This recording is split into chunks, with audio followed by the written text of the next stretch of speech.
करेंगे तो आपको हमारी चैनल मिल जाएगी, जी जी जिसमें 6,900 से भी अधिक वीडियो हैं जो ये कह रहे हैं कि आपको महापरिवर्तित भारत कैसे मिलेगा। जी जी जी सुनेंगे, आज ही सुनूंगे इसको। तो इसमें करना क्या है, पहले वो सुनो, सत्यनारायण की कथा तो ध्यान से सुनना है ना।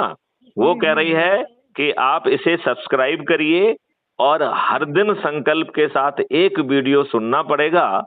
और यदि जो वीडियो आपके मन के एकदम दिल को छू जाए, मन को छू जाए, आत्मा को छू जाए, ऐसे वीडियो को डाउनलोड कर लीजिए, जिससे आपको उसे खोजना ना पड़े। आप अपने लोगों के साथ बैठ के उसे सुनिए। जी इसके साथ ही सत्यनारायण कथा का पहला अध्याय समाप्त होता है। अब बताइए, क्या कठिन है या सरल है? नहीं, बहुत सरल है। इसमें क्या है, हाँ, खुद सुनिए और दूसरों को सुनाए। कम से कम सुनते सुनते कोई एक भी चेंज हो गया तब भी हमारा काम हो गया। आपको किसी को चेंज